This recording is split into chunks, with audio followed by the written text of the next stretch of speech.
Segundou! E hoje nós vamos dar sequência a mais um capítulo do nosso estudo Comece por Mateus.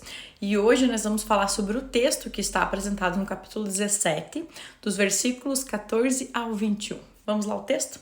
Então, após aí a gente ver sobre a transfiguração, Jesus desce do monte e encontra uma multidão.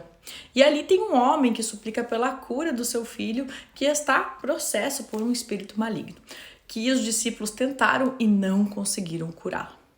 Nesse momento, a gente vê os discípulos o quê? Um pouco confusos, parece, né? Então, Jesus, no início aí da sua caminhada, pediu para os discípulos fazer o que eles estavam fazendo. O que ele estava fazendo, que era o quê? Curando os doentes, expulsar demônios, enfim, como a gente já viu. E o que os discípulos fizeram? Eles fizeram isso.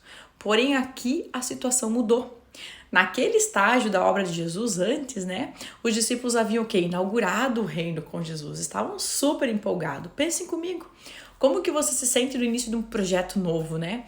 Eu fico super ansiosa, né, me sentindo como se ninguém pudesse deter os meus objetivos, né?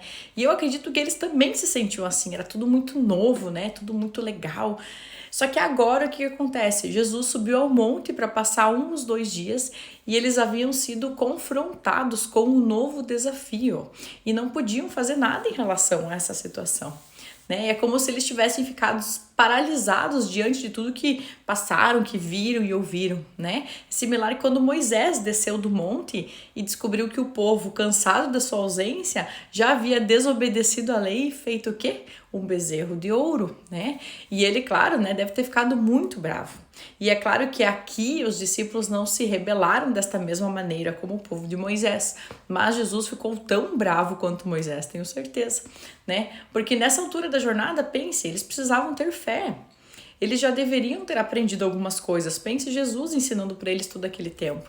Ainda mais depois da repreensão de Pedro e depois de observar a expressão de incompreensão no rosto deles quando Jesus contou para onde tudo aquilo estava levando.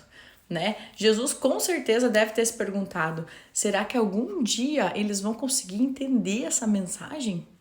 Será? Né? E quantas vezes nós também nos deparamos com situações que parecem impossíveis, né? Quantas vezes a gente está em algum momento e não sabe como sair dele, né? E o problema não está no tamanho da nossa dificuldade, sim na nossa fé. E esse episódio revela tanto a limitação dos discípulos quanto a suficiência de Cristo. Ou seja, a cura, ela não depende das técnicas espirituais, mas ela depende do quê? Da fé em quem tem toda a autoridade. Então, a metáfora do grão de mostarda que ele usou aponta para a qualidade da fé, não para a sua quantidade. Então, uma fé verdadeira, mesmo pequenininha, como um grão de mostarda, é poderosa porque ela está afirmada em Deus. Então, meu desejo é que hoje o Senhor aumente a nossa fé, que o Senhor nos ajude a crer no poder dele, mesmo quando os nossos olhos só enxergam as impossibilidades, que ele consiga limpar nossos olhos, que ele consiga nos ensinar a depender dele, né, pela oração e que a gente aprenda a descansar nele. Amém? Esse é o meu desejo hoje para nós. Um beijo e até a próxima aula.